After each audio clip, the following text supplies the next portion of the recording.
Hi, I'm Connor Sullivan. This is Brett Beard Show. With me today, Coach Beard. How you doing, Coach? I'm great. How about yourself, Connor? Doing good. Woke up this morning. It was cold. It's the first time in a while. Feels like fall. Feels like football weather. And you know what else it feels like? What it feels like in the playoffs. Yes, and that's what we got to get to. All right, so let's. So we saw some fight in the team Friday night. What changed about their attitude and the tenacity that carried into the game and carried into this week going against Live Oak? Well, a big thing when you get a program that's struggled like we have, and you get them to believe in what we're doing, and then you see it executed. The belief system grows, the fire grows, the energy grows. We're going through our injury situation, and we're having to go against people like Central and obviously Zachary.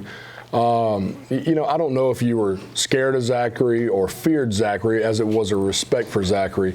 But I really do believe, we went in with a completely different mentality, a completely different attitude, and you could see throughout that game the belief that just kind of started radiating off the sideline, like, the energy and everything. And I do believe you have a chance to be really special. And I think when you start believing in yourself, what we talk about, believing in yourself and then believing in us, the sky's the limit for this program. One thing I noticed, not even just Friday, the whole week, the energy, it was just different. And I feel like you said, that we're starting to believe, and we know we can be special. It's just, grabbing a hold of it. Yeah, you're just trying to fix your woes against some big-time opponents. That's the thing that makes it tricky, because then it can easily seesaw the other way on you when you're getting better, but you're trying to measure your growth off a scoreboard when that's not always the case. If you come and watch us play, I believe now, and I see it, a brand of football that's actually fun to watch. We're going to be physical, we're going to be disciplined,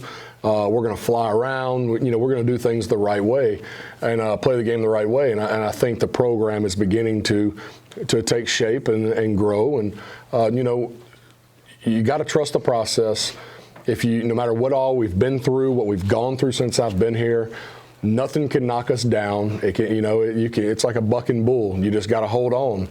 Because when it turns and you turn with it, we got a chance to see and kind of reap the benefits and reap what we sow and get this place rocking and rolling. Definitely looked like a new brand of football at Friday nights in Yellow Jacket Stadium. All right, so let's get into the highlights.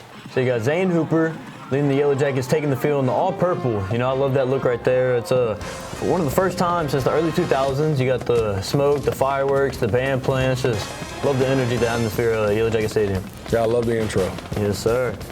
All right, so you got Zachary on the opening kickoff, fielded by Ray McNeely, cutting up field, making defenders miss. That's a good return right there on the opening kickoff, and that just really changed the momentum of the game. Throwing the first lick, as you'd say. Just explain how that goes in. The key is throwing the first lick, and I thought we did that. The crazy thing about this is that return man had to get up and go to quarterback. Usually that's our running back, and he had to go to QB. And I thought we came out swinging, and that's what I wanted to see, and kind of settle those butterflies. Talking about that, you got McNeely at quarterback, something new, handoff to Cam Kelly, who would run for the first down. So, feeding off that momentum, opening kickoff, and you're driving downfield. And that would actually pay off for a Jacket, would be forced to kick, Noah Hood on the field goal, and Denham is up now 3-0. And the Jackets would actually attempt the onside kick, surprise onside kick, but it would be recovered by Zachary, trying to keep that momentum going. So now you got Zachary on offense. Eli Holstein stepping back in the pocket. It would actually be a screen pass to number 23, Connor Wisham, for the one-handed catch. And you got new face on defense, Cameron Irick, in on the tackle. Broncos near the red zone. It actually be fumbled on the snap. Now it eventually be recovered by Jed Cameron. You get the good return on the opening kickoff, then you get the field goal, and you come downfield and you get a turnover in the red zone. Just explain how big of an impact that is. Yeah, those are that's where we're struggling, man. We've got to be able to capitalize on this right here. We're not able to really feed off of that and go finish an offensive drive and get some points out of it, and that's what we got to get better at. Yes, sir. And coming off that, you get the turnover, and as you see, you got the Jackets celebrating. But as you see, the next play, Jackets would be forced to punt from the end zone and actually be blocked. Now it would eventually be recovered by Zachary. That's just, you get the turnover and you come back and get the block punt. And now it actually, so now it's third down. Holstein step back in the pocket, make a move, scramble, and he would actually score. And Zachary now takes the lead 7-3. And that just comes off, the block punt. Just explain that. Yeah, you got to take advantage of the momentum, and We kick the field. We go down. We drive. We kick the field goal. We try the onside kick. We get the turnover. They get the block punt, and they get the score. And out of all of that, it's 7-3 when it could easily be completely different. 10-0 situation. When I think about momentum, actually plays a big part. So Jackson on offense now. McNeely hand off to Kelly. He'd actually be stuffed by Zachary by Landon Thomas. Broncos back on offense. Another mishandled snap by Holstein. Zachary fumbles and recovered by the Jackets again. Just 2 turnovers in the first half. That's huge, especially in a big-time game against Zachary. Yep. So you got McNeely, hand off to Cam Kelly, bounces around, runs for the first down. Second quarter, now you got McNeely on the quarterback keeper. He's running around, breaks some tackles, and he'd eventually be taken down for the Yellow Jacket first down. We weren't able to capitalize, though, on that. So Zachary's ball now. Holstein back to pass, actually sacked by D-lineman Dylan Watson. He's made a big impact on this team, especially D-line. Great year. All right, so now you got Holstein stepping up in the pocket with a deep pass to number 82, Charles Robertson, deep down in Denham territory. And then the next play, Holstein touchdown pass to Robertson again, 14-3 Denham. You got Cameron Irick, new on defense, first game playing against Zachary. Just explain how him coming in and making that impact, and even though it's Well, he's a long athlete. He can cover some ground. I thought he really did a great job competing and easily became one of our better tacklers right off. Yeah, let up a touchdown, but he still had a good game. Don't let that fool you. All right, so Broncos ball again. Holstein pressured and actually be sacked by number 10, Jed Camry. Zachary would be forced to punt. Explain that. You give up the touchdown, you come down, get the sack, and force the 3-and-out. That's just, Well, what I like to think of is 2 heavyweight 5A teams throwing blows. And, they just landed a couple more than we did, and that was the point situation. Definitely was. We get punched, and we punch right back, and don't let the scoreboard for you. If you watch the film, it was a really good fight and a good game. So right before half, you got Noah Hood on the field goal. It's just wide right, no good. So now Zachary leads 14-3 at halftime. You got the drum line. So Jackets kicking off to open the second half. Noah Hood drives it deep. You got Connor Wisham on the return.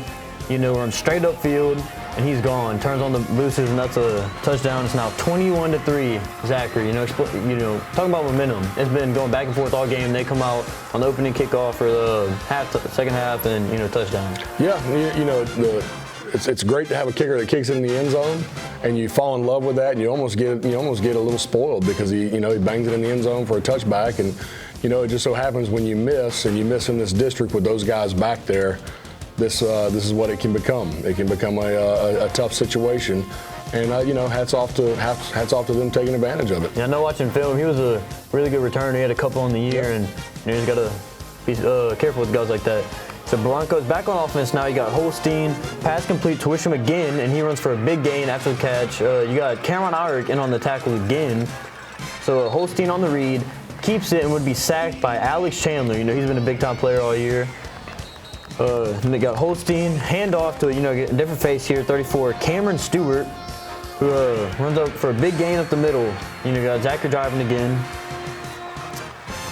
You got Holstein, hand off to Connor Wisham again, who navigates through the line, and he would eventually score 28-3 Zachary. They're finally pulling away. Just, break that down. Yeah, it's like anything. Sometimes we either relax or we try to do a little too much, and we just don't hone in on our job, that one particular play, and it's like our opponent finds it. Yeah, it's got Zachary driving again, and again it's number 10 Holstein handing off to Wisham, who walks in the end zone for the score, his third touchdown of the night. 35-3 Denham. 35-3 Zachary. It feels like you're doing good all game, and then late in the game, they're finally pulling away. He's a great player. And, to stop them for 48 minutes, you have to be consistent. You have to do your job. You have to hone in on your job. You can't arm tackle. You have to be where you're supposed to be. And, these things happen. Yes, sir. So it's late in the fourth quarter now. Zachary would end up going for it on fourth down, but he's actually stuffed by the Jackets defense. That's a turnover on downs. And you got McNeely handoff to Micah Harrison. He's going to cut upfield for a nice gain. Last minutes now, fourth down for Denham. McNeely passed to Ryder Wygant, but he's hit hard, short of the sticks. Turnovers on down. So that final score would be Zachary 35, Denham 3. That's Let's get into the stats. So you got Hayden rushing, 4 tackles, 3 quarterback hurries. Jed Camry, 4 tackles, a sack, and a fumble recovery. And Dylan Watson, 3 tackles, 1 fumble recovery. And let's get into this. Take away the wins and losses. What about this team is different from last year's at this time? Well, it's funny you ask right now, because one thing I want to go back and look at was one particular situation where I thought we grew up was that 4th down stop.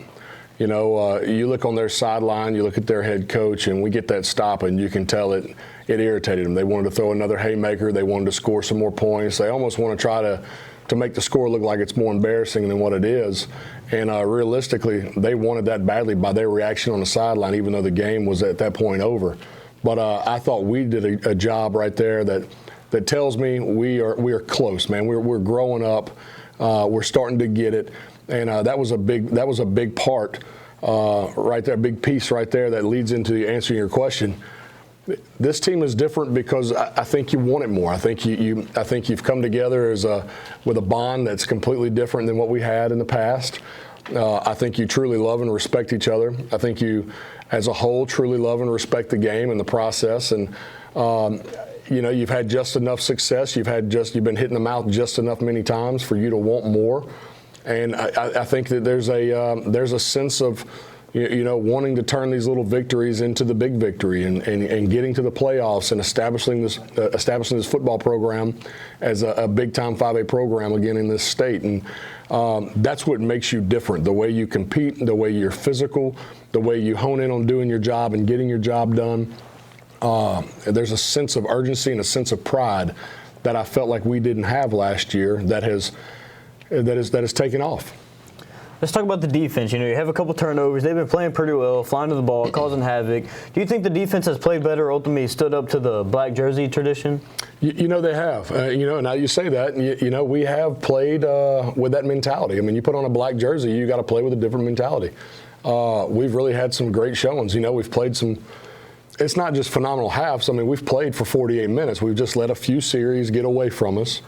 But this time last year, I mean, how bad was it this time last year? There's things going on that you can see. It's starting to happen. It's starting to catch fire. And I can't tell you how excited I am to watch you go out and play again and compete again, because I'm a believer, and I always have been. But when you start to see it, you got me believing and more fired up than I've been since I've been here. Let's talk a little bit about the D-line. They've really stepped up their game lately, allowing the linebackers, get reads, play their game. Can you tell us, as a former D lineman, how much their game has changed from last year? Well, I mean, going into it, we had some question marks. The only solid player we had coming back was Porter Gibson. Dylan Watson's a guy that's kind of bounced around, played some tight end early on. Not sure what kind of player he was going to be. And, you start this process, he was okay. But he has become much a man, and really his play has been probably some of the best. He's been consistent. He's flown around with the nastiness for a big old boy like that. I mean, he's really taken to Coach Baker and Coach Baker's coaching, and because of it, his game has taken off. I mean, he wasn't a factor last year. Now he's a huge contributor, and as a reason we're having success. Of course, Alex Chandler. He's a disruptor, man. That dude. He's got a ton of energy. He's got a great vertical move, and he's just a guy that, he was just a little bit heavier, could be a totally different animal, but even with the position he plays, I mean, he gets it done. The thing that makes Alex so good is Alex really gets the game of football. He understands the blocks and where the ball is going to be, and has a great idea of really being where he needs to be to disrupt the play, which is why I think he's a heck of a disruptor as a D lineman. So Zachary has been the program to beat the past few years, and it seems like every time they come to Yellow Jacket Stadium, they start slow. What can you contribute this to? They're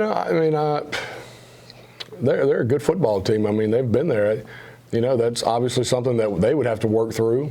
I think there is a sense of respect. I mean, I think they understand the battle they're going to get into, the physicality of the game. They just feel like with their athletes, they're going to try to out-athlete us in a lot of spots. But, sometimes when you get into that physical battle and it stays on for 48 minutes, sometimes you can begin to cause some breaks in the wall and maybe some disruption and them being more athletic than us. But I think they know. I think anybody's getting to the point now, they know when they get off the bus at Denham or when we get off the bus at their place, it's going to be physical. Yes, sir. So we're coming to the end of the current Yellow Jacket Stadium with the new facilities coming. Is that something that you've talked about with the senior class? Like, will they be the last ones to play in the current stadium? And being that last week was senior night, do you think this group of seniors has, left any type of legacy behind or, in the future? We haven't talked about it a whole lot. That's why I hope y'all are, as a group, as a unit, smart enough to recognize the magnitude of what you have left. It's probably something I do need to hit on. Fortunately, though, I don't think they're gonna have to break ground as quick as they thought they were going to have it completed for next year. So I think we're going to be able to finish up the year. But we didn't want to run the risk of not having a senior night because they were able to come back that week 10 and break ground. But so we went ahead and got that completed for y'all, so you could have that in that stadium just in case something happened. There's a lot of tradition and a lot of history that's going on that field, and y'all are very much a huge part of it. And the send-off of the old into the new, I mean, that's going to be you guys that catapult that with the guys that move into that new facility, that move into that new turf. They're going to be every bit a part of you as you have been them, and that's a big deal. And like I said, we probably need to talk about it a little more, that I hope you understand the magnitude of what you're playing in and what you're sending out, and just appreciate it a lot more and then finish it up, finish the job. We do, even at practice, I'll just sitting around and just be like, dang, it's really last year on this field, we're going to have new facilities, but it's like a piece of you. Like, you grew up, we've been here our whole lives playing football on this field, and hurts a little bit, but we're excited. And there ain't no doubt. And one thing I said at the Hall of Fame banquet that I want to make sure everybody understands, with these new facilities and with the changes that take place, change is good.